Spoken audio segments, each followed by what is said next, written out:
All right. Good morning and happy Friday, and welcome to the free Friday coaching call. Happy Friday. It's coming into a holiday week. I got up this morning and woke my 12-year-old up, and I said, "Oh, it's a beautiful and wonderful day." And he said, "Why?" And I said, "Because it's the day before a holiday week for you." And he was like, "Why is that a special day?" And I said, "Because I don't have to wake you up at 6 a.m. every day next week. That is beautiful for me." I was like, "Yes." And he goes, "Well, don't you have to get up at 6 a.m. for work?" I was like, "No." No, I do not. So this is a beautiful day for me too. So excellent news. All right. Well, what brought about this particular call? Was anyone on this call at our business planning workshop last week? Anybody? No? No? Yes, Okay. I was. Oh, somebody said yes. Kristen, yes. Okay. And Melissa Sanguinetti, you were there, yes? You are on mute and no video. Is everybody afraid this morning? Okay. Everybody's quiet. Nobody's up. Yes, I was there. It Yeah. was fantastic. Awesome. Brent. Love that guy.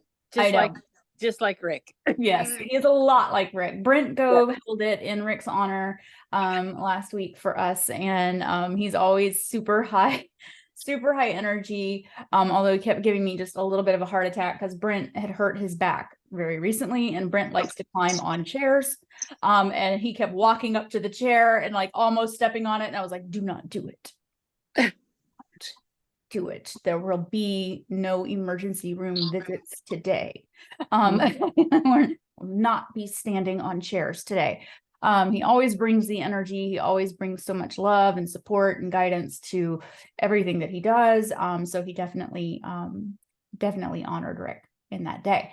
Now, business planning month is my favorite month of the year. It's probably not all of your favorite months of the year, but I'm a master coach with Workman Success. I coach agents, brokerages, and teams all across the country. And the reason I love it is because when we really think about spending time and energy on planning out our next year, we can get very intentional about what that looks like. Most people groan whenever I say it's business planning month. And I'm like, no, it can be a really beautiful and wonderful thing if you start really thinking about what you want your year to look like, because then you can start like feeling positive about it.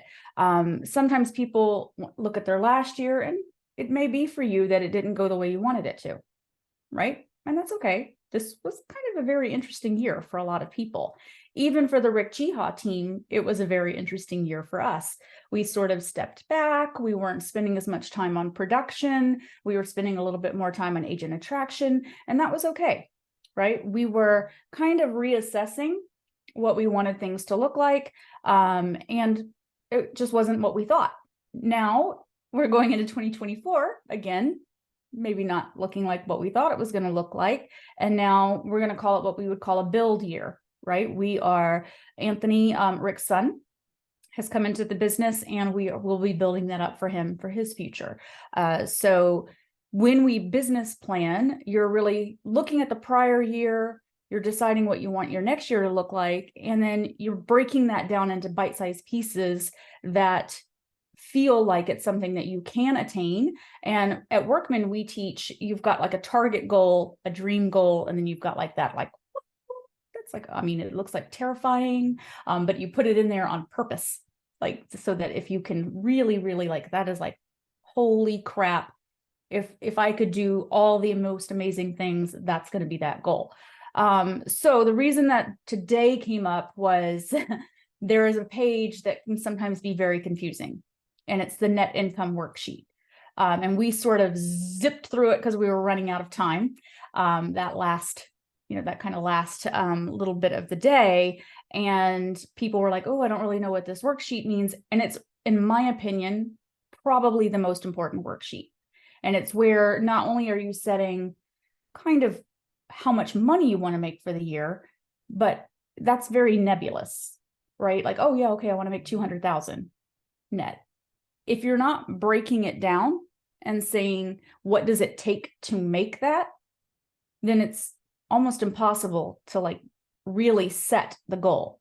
Like 200,000 is just like, oh, okay, well, all right, what is that? Oh, okay, well, yes, you can figure out how many houses that is, like roughly, if you know what your average price point is, but then how many houses is that if your conversion rate is 85%, meaning like we just listed a house and then the seller pulled it off the market. Okay, because that happens.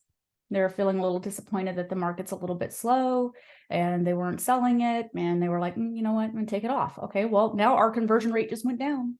It's not 100%, right? So you have to take into account your conversion rate. Then there's another conversion rate. How many listing appointments do you go on that you don't get? That's another conversion rate. Are you taking those things into account? Another conversion rate to think about.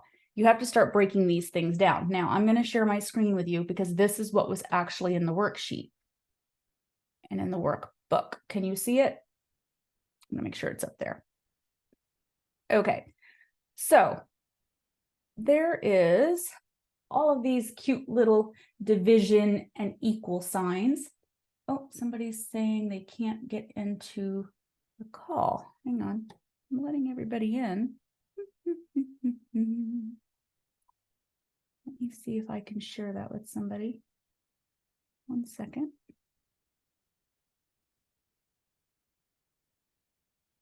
Make sure I'm getting everybody in. Maybe he's on the wrong. It's probably in the wrong link. 1 second. Pasting.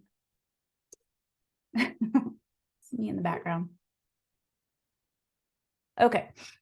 So sometimes this can get a little bit confusing for people because you're putting in, here's the revenue that you want to make from it, divided by your commission splits, equals the sold volume. So here's what I'm going to do for you, because this can get a little bit hard. I took it a different step, and now we're going to share a different screen. And then I'm going to throw this in the chat for you. Copy. I made a spreadsheet for you because I'm all about the spreadsheets. Okay. So I think I shared it so that, yes, anyone with a link can view it. Now, when you have this, if you want to make your own copy so you can edit it, can you see the spreadsheet now? Everybody can see it? Nod yes? Okay. You'll go to File and make a copy, and it'll let you make your own. Okay, so that you can edit it all you want. What I did was anything that is green, you can type in. Okay, anything that's not is protected. You can't break it. Okay, so try not to let people break the things. All right, let's see. And let me make sure nobody's trying to get in here and that they're not. Okay, making sure people are having trouble getting in. So here's how this breaks down, okay? How many listings and how many buyers? Some of you are completely buyer's agents. Some of you are completely listing agents, and some of you do both. So you need to figure out what that is, right? Like some of you might be primarily buyers, some of you might be primarily sellers. So you're going to put whatever revenue that is that you're earning from each one up here, okay? Does that make sense to everybody? You're a very quiet group this morning. Very interactive call, just saying. Okay. Feel free to jump in at any point. So this number is completely changeable. If you're doing half and half, notice how the numbers start to change. Okay. 1 second. Laura, I'm going to make you a co-host so you can let people in case they come in, okay? I just don't want to miss anybody. Okay.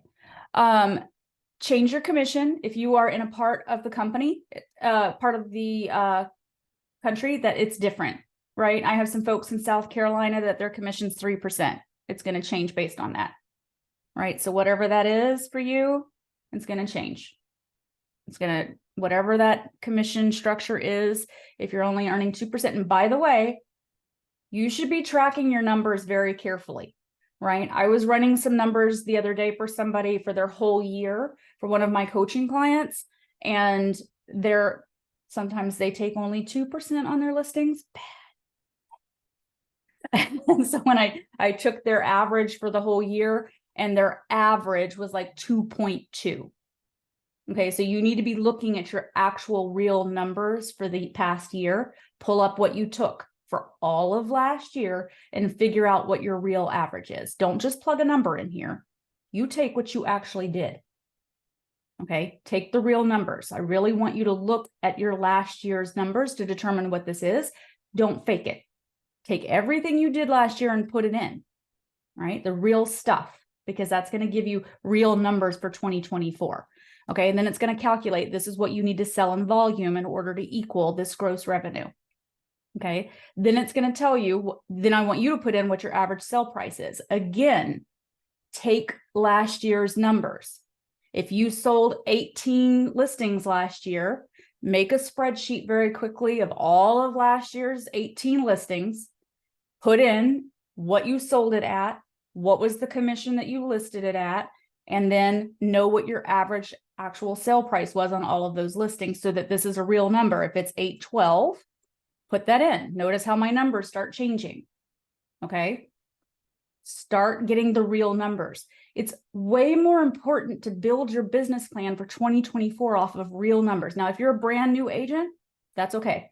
Put in whatever you think it's going to be, figure out what the average is in your market, log on to the MLS, figure that out if you're brand new. But if you are a producing agent, you've been producing, take 2023, throw it all into a spreadsheet and utilize your actual numbers. Most people say, oh yeah, I listed 2.5. And then, like I said, I pulled somebody's actual numbers the other day and I was like, did you know that your average is actually 2.12? Because you keep giving people like less, like it's not good. Stop it. First of all, don't take less than 2.5 on the list side. So if you're going to build out your plan for next year, you better build it on the real thing. Secondly, stop taking less than 2.5 on the list side. Bad. Stop it. Mr. Rick Jiha was the world's worst in taking less than 2.5%.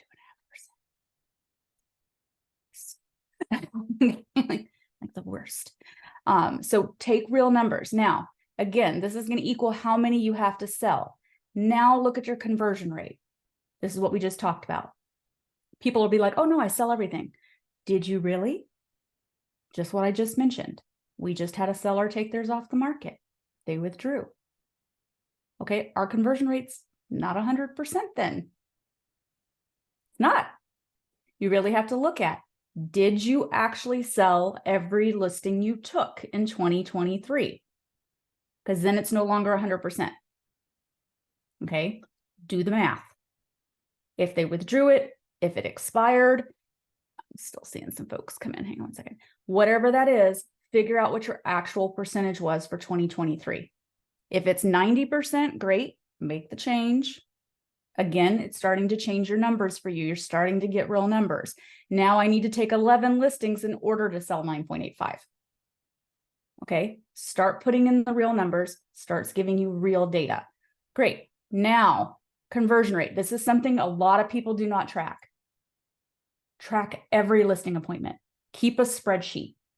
Every single one. Most people do not do this.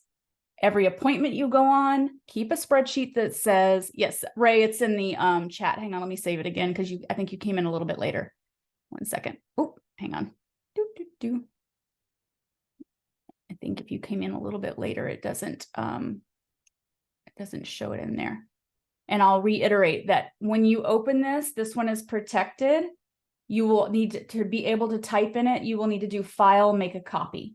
Right now, it'll just show that you are viewing. File, make a copy, lets you do it your own. And you can only type in something that's green. All of the rest of them are protected so that you don't break the sheet. Don't break the sheet. Just type in the green. Everything else is protected. Now, the listing appointments, again, this is stuff that people don't track. Make yourself a spreadsheet. I went on a listing appointment. I won it. I went on a listing appointment. I didn't. Because now you're getting your numbers on how many you win versus how many you lose. If you lose it, and this is really important, a lot of people don't do it, and I'm going to ask you to suck it up.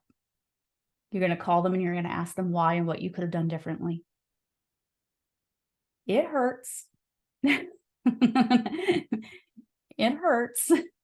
Feedback is hard, but do it. You're going to start learning things. Okay, but do it and start keeping track of that in the same spreadsheet. Why didn't I get it? What could I have done differently? Sometimes it's total garbage. They wanted $200,000 more than what you told them that the house was worth. And okay, that's fine. But sometimes it's something that you can totally learn from.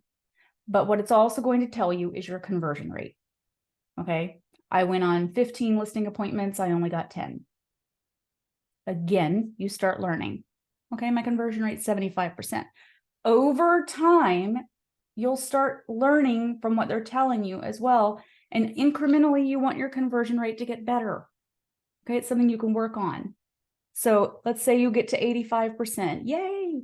Now I only need to go on 13 listing appointments to get to my $200,000 in gross revenue from the list side. Okay, you see where we're going with this? Most people will fill out a business plan and say, okay, I want to make $200,000 on listing side. And that is literally all the effort they put into a business plan. You need to break it down into real numbers because 12 listing appointments is very doable, right? It's very, very doable. But you need to then say, okay, in order to get to 12 listing appointments, how many calls do I need to make? Right? In order to get, like, first of all, 12 listing appointments is like nothing. Okay, like I mean, hello, anybody can do that. But now it feels very feasible. This number is nebulous. This is like, oh, okay. Like, what does this look like for you? This is like, okay, I can absolutely do this. This feels very doable and I can fit this in my time. Now let's move to buyers. You're doing both. Let's say you're doing both. Okay, I deal with buyers way more than I deal with listings. And let's say I want to earn $400,000 from this side. And here are my conversion rates. It's again, breaking it down, telling you how many. Now I'm going to probably really going to make several of you upset because I did put it in here because I feel very strongly about this. And this is definitely going to come up more and more after the whole NAR thing. Buyer consultations. Okay, everybody calm down. Who here actually does buyer consultations? Go ahead. Oh, one. I got one. Nobody else here does a buyer consultation? Oop, I got one. I got another one. Okay. Okay, Michelle does. Excellent. You guys feel free to come off of mute if you want to like yell at me and be like, what? This is Brooks. I do as well. Thank you. Thank you. I am gonna. It's me. I feel like it's set me apart from many agents. If you're not doing them, you better figure it out real soon. Okay. Better figure it out real soon. Guys, I'm gonna tell you, I feel very strongly about this. I don't understand. So I used to run a big team in New York. No one on my team was allowed to show a buyer without a buyer consultation and a buyer agreement in place. Period. And I'm going to ask you a very serious question. Why, as a professional, would you walk in and have an amazing listing appointment with a seller, showing them your value, and have them sign a listing agreement and have that kind of professionalism for a seller and ask for 2.5% commission on that side and not do the exact same thing for a buyer and earn 2.5% commission on that side? Like, why would you not do the exact same thing? Why would you get maybe your buyer agreement or agency agreement signed on the front of a car just as you're submitting an offer? So if you are not doing it now, I would encourage you to do it starting almost immediately, given everything that's going on, because it sets you apart. It shows that you're a professional and you will keep more buyers and be a professional moving forward. So buyer consultations will cement a relationship with a buyer and getting an agreement put in place, and your conversion rate will go up. They will feel loyal and committed to you and ensure that you are getting those folks into contract. So this number and this conversion rate will go up, right? They'll feel loyal. And then this number will go up, and then this number will go up, and it'll get you to here. So the reason that we try to do this when we're doing a business plan is because when you start looking at these numbers, right? Okay, I need to have this many listing appointments and I need to have this many buyer consultations. Is This is how you start building out your calendar.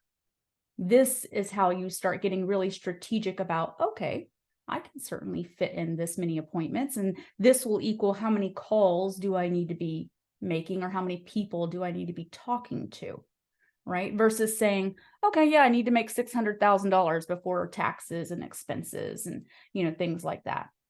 Feel free to come off of mute if anybody has any commentary or discussion that they want to have about any of these numbers. Does anyone here actually already track all of their conversion rates? No one? No, Michelle, a little bit. This is an interactive call for all of you. Very, very A little bit, but what I need that helps me more is so much more of a breakdown of, okay, from here, what do I need to do on a daily basis to make that happen? I've gotten better with my numbers and tracking than I have. So yeah, I do some. That's good. Anybody else? All of you very quiet people sitting in the background. It must be morning still. It's like almost 12:30 for me. I've been up already on a seller appointment, and I got to show houses in 45 minutes. So. Yeah, it's 9:23 my time. I've been up for hours. Well, come on, people. Wakey, wakey. So actually, I did my income goal sheet through the Workman Success spreadsheet, because I didn't remember how to do the one that was in the workbook. Good. And so I got all my numbers in, and now they said to leave the listing ratios, like the conversions, to 75% for listings and 50% for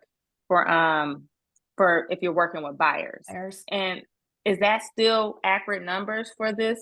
It can be that's why I said, like, if you don't know your numbers, a lot of times that they'll ask you to put that in, like, if you don't know what is good. And it depends on your level of experience as well. Typically, like the team that I ran up in New York, our buyers agents were extremely, extremely good because they had the buyer consultations and they had the agreements in place. So when you have that, your conversion rate's way higher, way, way higher. But if you do not do a consultation and you do not have a buyer loyalty agreement in place, yeah, your conversion rate's typically going to be about 50%. They're not loyal. Okay. They're going to call whoever's available to go show that house. There's no reason for them to right there. Yeah, because there's no reason for them to be loyal to you. If they're going to be like, oh, I'm going to call the listing agent who's on that listing, or I'm going to go to an open house, right? Because there's no reason. They've never had any kind of sit down meeting with you. They don't have any kind of understanding about why they would call only you to show a house to them. So your conversion rate is probably going to be about 50%. Ours was much, much higher. They came in, they had a full appointment inside the office, just like any other listing agreement or listing appointment. And they sat down, they had an explanation about why we would have an agreement like that. A lot of people would say, why would they sign that? I was like, why would they not? When you go to the doctor and they hand you a whole pile of papers and they tell you don't get to see the doctor unless you sign those papers, you sign those papers, don't you? Right. You don't hand them back and say, nope, I still want to see the doctor. You sign the papers and then you go back and you see the doctor. Like it was not an option. It was like, this is what it takes to work with us. And then you present all of your value and how this works. And this is what we're going to do for you because now you're a VIP client of ours. And they were like, excellent. This is amazing. And Brent Conley, I love that. He just shared we do in today's market is a must. It is going to be a must. And if you say it and speak it with confidence, they will absolutely sign that piece of paper. Okay. It's funny because, go ahead. Oh, I was just going to say, can you show the math on how I would take listings, like you said, track every listing, and then how would I do the math on if I don't get a listing versus if I get a listing, and how often should I do that to get my ratio? Basically, all you would do is keep a spreadsheet. You would just say, basic. It's very basic. I would just make a spreadsheet you would just say, you would keep up with 123 Main Street, and you would put whether or not you had the appointment, right? You would say appointment set, appointment won, or appointment lost, right? And for me, I would probably just, well, I would put address here. And then I would do 123 Main Street.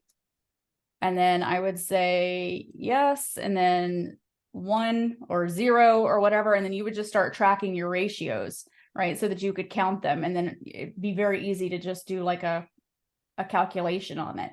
I mean, don't make it complicated. Then all you'd have to do is compare the numbers between the two, right? All it is division in that sense.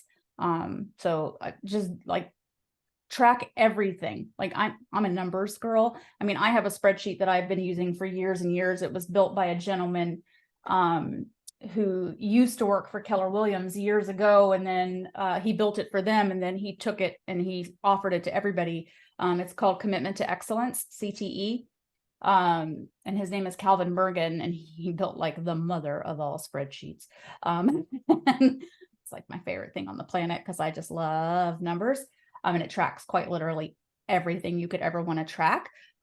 So I use his because I don't actually have to build anything of my own. I just plug everything into his spreadsheet and it tells me everything I could ever want to know about anything we ever do in the business.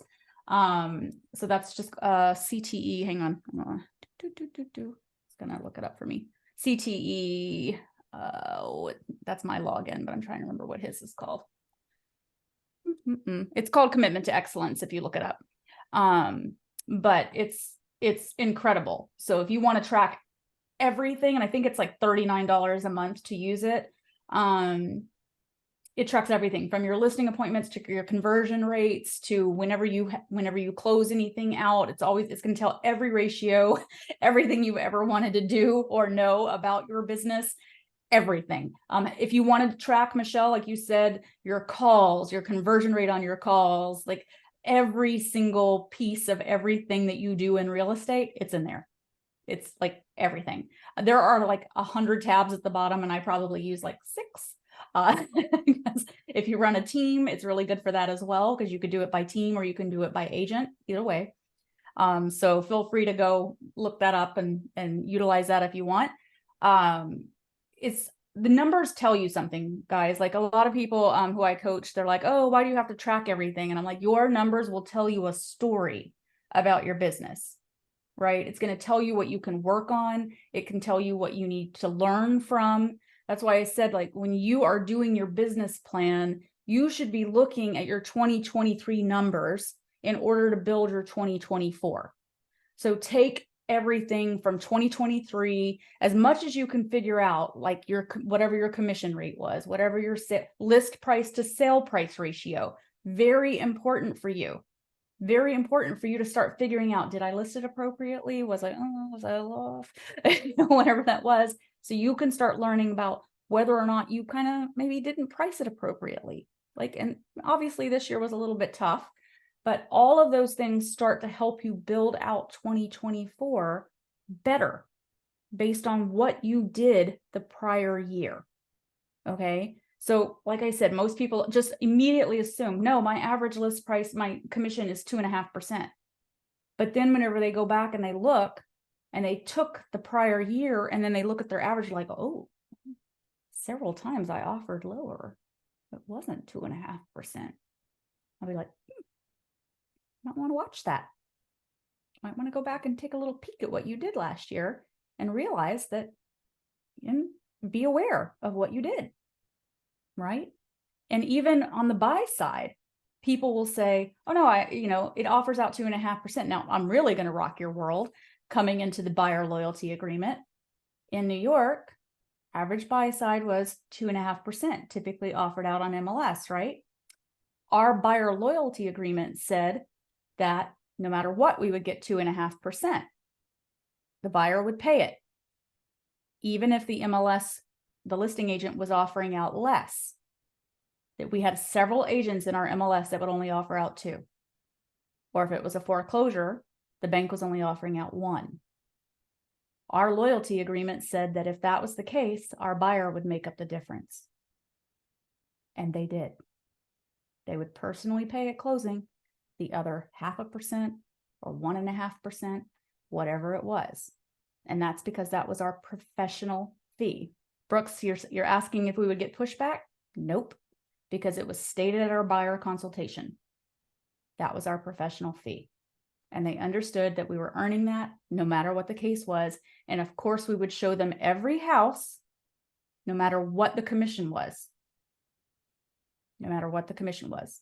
Because there were agents out there that would pick and choose and say, well, I'm not going to show them that because it's only offering at 1%, which is bad. Right? You never want to do that. You want to show them everything. So we would tell them up front, our professional fee is 2.5%, no matter what. So we're going to show you everything. But if it only offers out 1, at closing, you've got to come up with the other 1.5. That's amazing, Selena. That's amazing. I started putting a minimum of 2.75 on my agreements when I meet with them. But I need to do a better job at actually explaining to them how we get compensated. I need to go more into details and actually show them what you just said, that we will definitely show you everything. Even for sole owners that sometimes, they're not deciding to pay, but I like that word, our professional fee. That's important. It's all about how you present it. And, a lot of people will be like, if you go into it and you say, well, it's a professional fee. Like, I didn't say it like that, did I? I was very confident. That's our professional fee. It's 2.5%. No matter what. Like, it's what we do for a living. Do you by any chance have that contract or something like that that you can share? It's not something I could share. I'm no longer with that team, and that team is not affiliated with us at all. So I don't know that he would be okay with me sharing that. But I will ask and let us know. I will ask. I will ask if he is. And if that's the case, I will share it on the next Free Friday coaching call. But I will ask him. So it's all about confidence. It's the same conversation that I had about like when you go to the doctor, when you go to an attorney and they give you their compensation agreement there. They don't ask you if you're okay with it. they just give it to you and they tell you to sign it and they tell you to pay it. There's no negotiation involved. They tell you what the fee is and you're like, okay. You sign it and you pay it. That you use the doctor a lot, because I use that as my analogy when I'm having my buyer consultation. I tell them, if you had to have a surgery, most of the time you want to have have 2 opinions. Mm-hmm. Or have that consultation with your doctor, with your surgeon. This is one of the biggest investments you're making in your life. Wouldn't you want to consult who's going to represent you in that? Yeah. So I think my biggest takeaway is that when you are business planning, a lot of people look at it and they think it's just this basic idea of deciding what you want to earn for the year. And for those of you that weren't there the other day, it's really it should be a very labor intensive process. It's typically when Rick was holding his, and even whenever I do mine with my workman clients, it's usually like a month-long process because my calls are an hour with them. And when Rick did his, it was 5 hours long. I mean, when Brent offered to do his, he's like, great, it'll be about an hour. We were like, 5 hours. And that's because we're really digging into a number of things. So I'll quickly recap another thing that you really should be thinking about that I did go over. I stepped up and got in front of the class to talk about, and that's 4 pillars of income.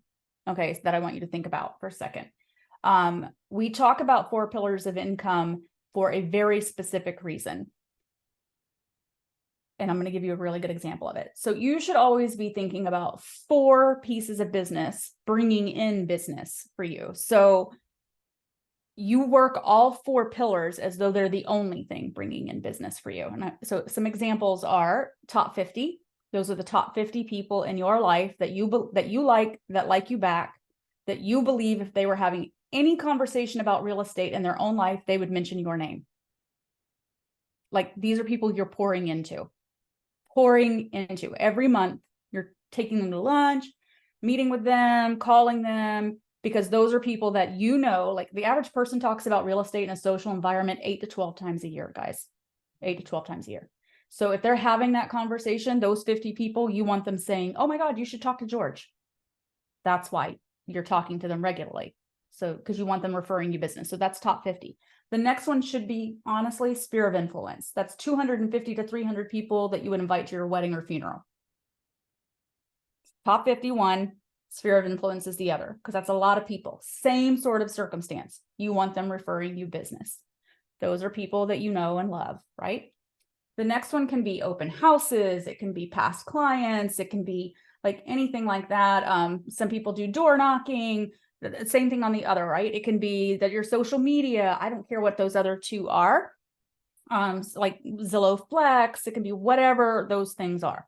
You work all four as though they're the only one. 100% like given to all four. And I'm going to give you an example of why we do this. In New York, we got really big into foreclosures. We had 5 relationships with banks. They were giving us listings like crazy. And we were selling them. And then our buyer's agents were then having people buy them, flip them. Then we were selling them again. And it was like 3 to 4 transactions off of everyone we were selling. It was insane. I had to hire a full-time staff to manage it. It was nuts. It was an incredible piece of business for us. Then all of a sudden, foreclosures stopped happening. The market got better. Like all of a sudden, one bank said, we don't need you anymore. Then a second bank said, we don't need you anymore. Then a third bank said, we don't need you anymore. And almost overnight, that whole pillar went away. Now, had that been my only source of business for the team of 16 people, 16 agents and 5 staff, we would have gone out of business. I had 21 people whose lives I felt responsible for every day. We would have gone under, right? So a lot of people put all their eggs in one basket. You work 4 pillars so that if something were to not come through, you have 3 more pillars, right? That's why we do it. So you say, go ahead. Selina, you said top 50 people. Second would be sphere of influence, and then the other 3 and 4. What's a combination of everything you mentioned, right? It can be anything you choose, because everybody does something different that they're really incredible at, right? Like the reason I say top 50 and sphere of influence is because for the last, I can't even tell you how many years, those 2 have been the top lead sources in the country for like years, if people worked them the right way. The top. People who know and love you, working with people who know and love you is so much more effective than trying to work with a stranger. People just don't do it the right way. They are still the top lead sources everywhere. People are like, oh, I don't want to be salesy to the people who are my family or my friends. I'm not asking you to be salesy. Don't be salesy. You do not call them and ask them, who do you know who wants to buy, sell, or invest in real estate? If you do that, you're doing it wrong. We'll have another free Friday coaching call about that. Do not call them and say that. I will literally throw my pen through the screen. Okay? Do not say that to them. That is the wrong way to do it. Don't you ever do it. Ever. That's not what you do. All you do is call them, love on them, pour into them. Let me tell you we do FORD. That's what it's called. Family, occupation, recreation, and dreams when you call them. Okay. You ask about the family. You ask about how their job's going. You ask about what they're doing for the summer. What are you doing for Christmas break? Da, da, da, da. That's recreation. And dreams. Whatever dream they've ever told you that they've had. Oh, I'm looking to buy a boat. Oh, I'm looking to buy an RV. Oh, I want to go to Paris one day. Family, occupation, recreation, and dreams. Now, when you ask someone how their job is going, what normally happens? They ask how we're doing. How's our job? How's your job going? And you're going to say, oh my God, it's so great. I am so excited. My goal for 2024 is to help 35 families with their real estate goals this year. And I am, you know what? It's just like the most exciting thing this year. And I'm so, so grateful for everyone I've been able to help, but I'm still looking to help more people. If you happen to think of anybody that needs help because I'm just so excited about it, let me know. Now, was that salesy? Nope. You're just sharing your excitement because they're excited about what they're doing and you're excited about what you're doing. But now, because you're talking to them every month, they're like, oh my God, I just talked to Ray.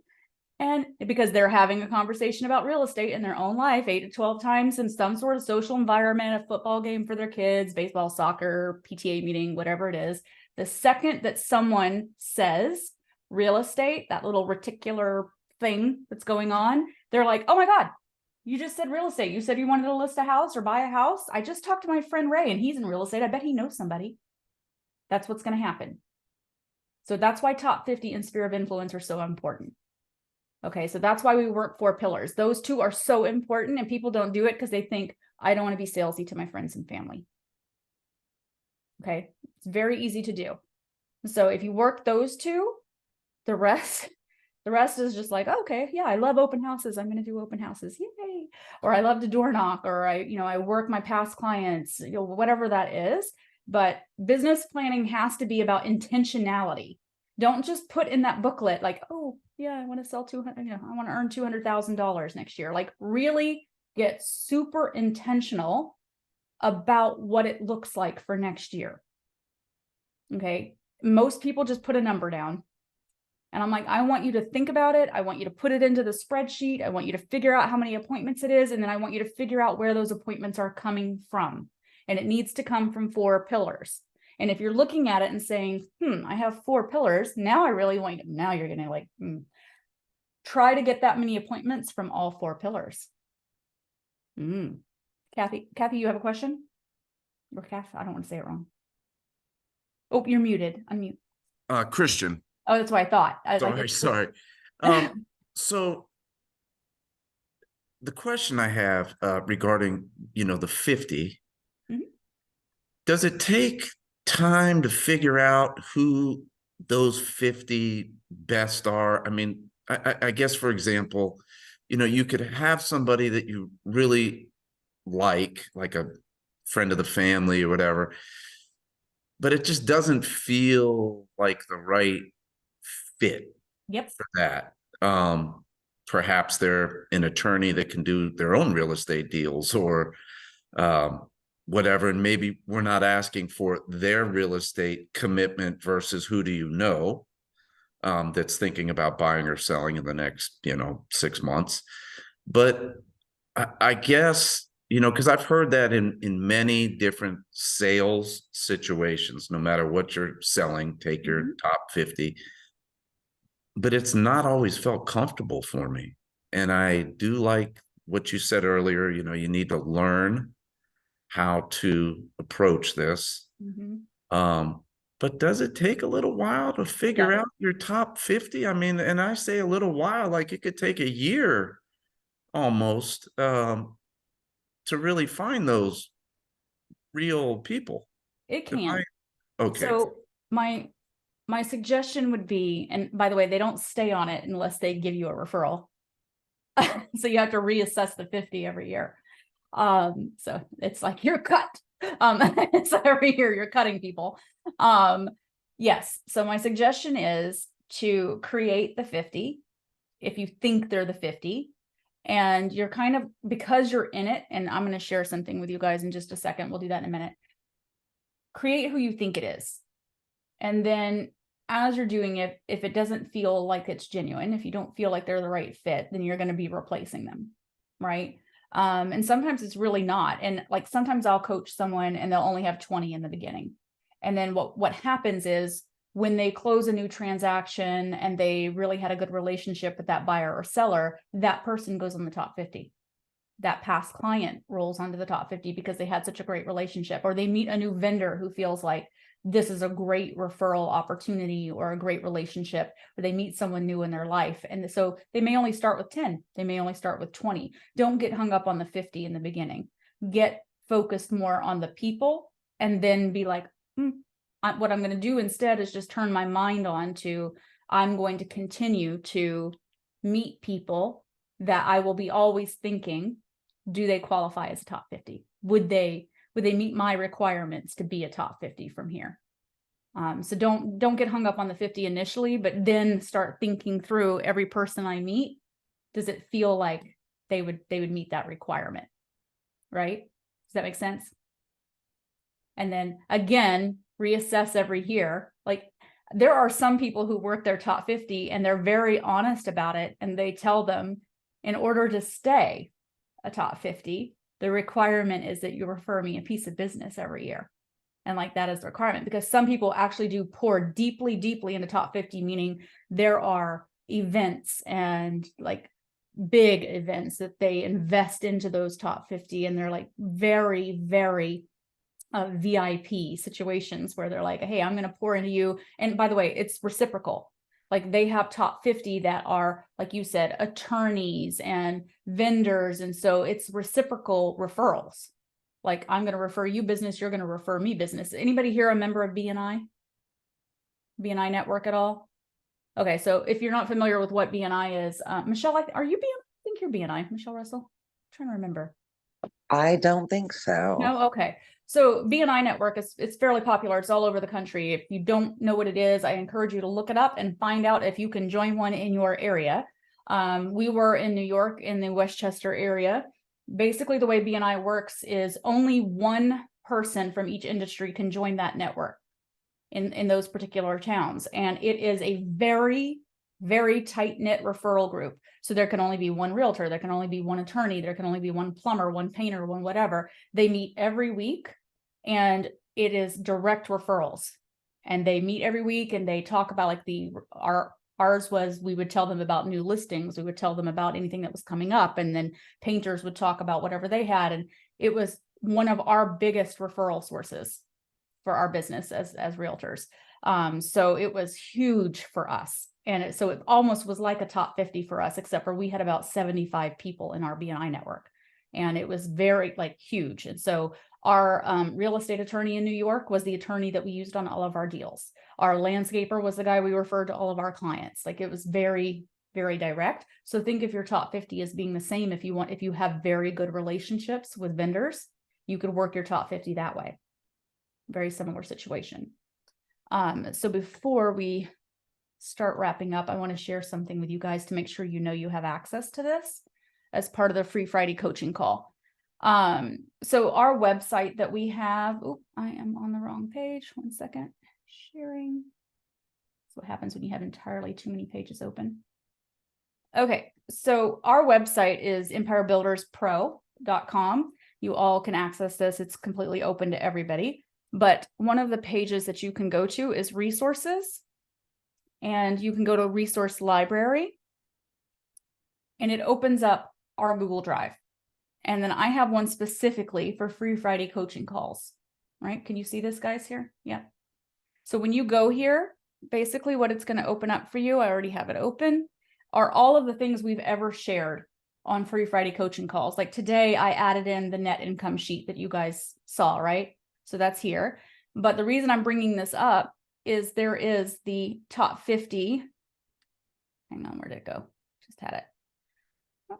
All of the top 50 stuff that we're kind of going over, and the top 50 tracker. So Christian, this will be great for you.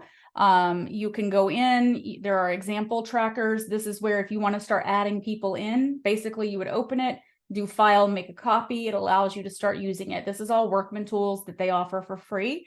So these are great things for you to go in and snag and utilize. These are all things we've taught previously. The top 50 booklet tells you how to use the top 50. It's called 8651, the booklet, and it's like how to do it, soup to nuts, how to have the scripts, how to have the conversations, how to do pop buys for it, like everything you ever wanted to know about running top 50 at a super high level. It breaks it down so you don't have to figure it out on your own.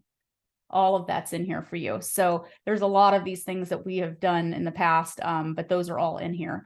So again, you're just going to empirebuilders.pro, resources, resource library. It will take you to the free Friday coaching calls. And then it breaks down all of the things that we've shared in here. Everybody has access to that. So Selina, hopefully in the next coaching call, we can have that buyer loyalty agreement there, right? Yes, I will ask him. I will ask him if he's okay with it. And I mean, it's a New York one, but you would be able to just you'd be able to just change it. Maybe I can get a couple of examples from other coaches too that have it and use it all across the country. And then we can maybe just get a couple of different options for you guys. I made myself a note because, we've got people all over the country that use them all the time. Any other questions? We've got 8 minutes left. So I want to make sure anything that you guys might have questions on or thoughts on. Anybody here feel like their business plan is on lockdown? You got it. You're like, I feel good. No, nobody's got it done. Everybody's like, nope, I'm not doing anything. Richie's like, nope. I do have a question. Yeah, go ahead. Do you have a sample sheet of this worksheet that of the one we just did? Yeah. Of like the one that's in the Google sheet that I just did? No, the one that was in the business plan. Oh, yes, I do. You want me to send that to you? Yeah. Yeah. Thank you. Yeah, I have one from when we did it the year before. Is that not in the Google Drive in the resources tab that you No, but I'll add it in because this one it's just kind of broken out here, but it's basically exactly what's on the net income sheet. But she's asking for the one that was actually in the workbook. It's basically I did it in Google Sheet versus on the actual workbook. So I have one though from when it was done previously in the workbook. The one from the workbook was taken from a really old version of the Keller Williams workbook long time ago. But I put it, I'm like a Google Sheet. I like to be able to change it based on like as things actually happen that's why I did it in the Google Sheet. Like it's that way you've got it forever. And as your conversion numbers change, you don't have to like erase, but I'm happy to find the old version of it and throw it in there for sure. And Kristen, what I'll do is I'll throw it in the Google Drive. That way you have it too. Thank you. You're so welcome. So who here is committed to continuing to work on their 2024 business plan? Okay, good. Does it scare you to work on it? Is that what it is? Or is it just timing? I was out of town for the workshop. I was bound to miss it. And I'm still looking back at my plan that we did last fall with Rick, when we did one here in Monterey. So Yeah. I just need to dig into the book. I got a copy of it and I just haven't started. It's been a timing thing for me. Yeah, I mean, really, it's something that you should always have throughout the year. Like it's just like for me, I'm like a super big fan of the mechanical pencil, and it's like always like adding notes and changing things as they transition throughout the year. That's why we spiral bound them when we did them at the business planning workshop, because Rick's little leather bag he carried around still had the 2023 business plan workbook in it, like with notes and just post-it notes and like everything still, he still carried it around all year long. It was still in there with all of the different things, right? And that's the way it's meant to be. You're supposed to have it look back at what you wrote was important to you, because that business planning workbook had all of the things that it wasn't just about business, guys. Ours was designed about what you wanted for your life, what you wanted for your family, what you wanted for all of the things 1 year, 3 years, 5 years, all of those things were in there. And the point is to keep going back and looking at what you wrote about what you wanted. Okay. And seeing where you are in comparison to what you said you wanted, and then reassessing. If you're not looking at your business plan at least once a quarter and saying, where am I in comparison to what I said I wanted or where I wanted to be? For me, I look at it like, for instance, we'll finish, Casey and I are still working on it. And then at the end of first quarter, I will look and assess to see where we are at the end of first quarter. And then I will reassess and say, okay, did we fall short? Were we above? And then determine that, do I need to add on and say, how many more do I need to add on to the last 3 quarters in order to continue to meet my goal? Or, reassess all of that so that I'm looking at the team and saying, here's where we are and here's what needs to change, where we need to improvise, things like that. So every quarter you need to be looking back at it and saying, here's where things need to shift as a result. Every quarter, put it on your calendar. Business plan review. Put it in now, like business plan review, and make sure that you're just committed to doing that. It's not something you do every November and then it's like, oh, and peace out. I'm done. Like it's really something that you work on. And if you guys are open to it, we can do that on one of these calls. It'll be like, and I'll just hold you all accountable to it. I literally, actually, I'm going to screenshot my screen right now on everybody who was here and send you an email. Just did. Sorry, too late for that. There's no hiding now. I'll just send it all to each and every one of you. That way you are taking accountability for like making sure that you're sticking to your goals. Richie, you keep coming off of mute. I'm like, do you have something you want to say? You know what I do? I have a quick question. You mentioned, reasons why we haven't committed to our 2024 plan yet. For me, I have a quick question. You mentioned if you're a newer agent to look at the MLS and look at averages. So I am new, so I don't have last year or 2023 really to kind of dive into. So any suggestions on how to plan that and start that? Yeah, I would definitely look at any of the numbers that you can find in the MLS on like where you are and where you primarily want to sell. Looking at what is the average price point, that's going to be really important for you. Because like right now it seems nebulous to you probably, like I don't know what the average is or what to expect. So get a good idea on like what's the average list price, right? Or sale price to that. And on, try to get a general idea for all of that, because right now you don't know. Or if you work with another agent or you have a friend that's another agent, get a general idea from them as well on if they were a listing agent, a good idea of like how many did they list versus how many did they sell, like trying to get a good feel for that kind of information. Where are you located?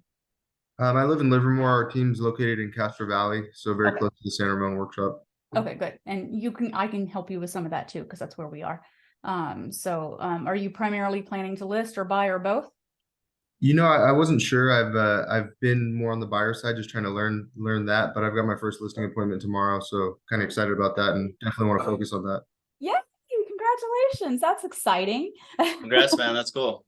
Yay. Okay, Thank you. well, Appreciate it. everybody will be thinking about you then. So yeah, definitely pull from the data that's in the MLS. You can get a lot of information from there, and err on the side of caution because you're new. So do exactly what Kristen said and put on the buy side, put 50%. On the list side, I would go like 75% on the conversion ratios. Just keep it on the low end until you start compiling actual data. Okay. And then once you like track everything, guys, okay, just makes you better at what you do.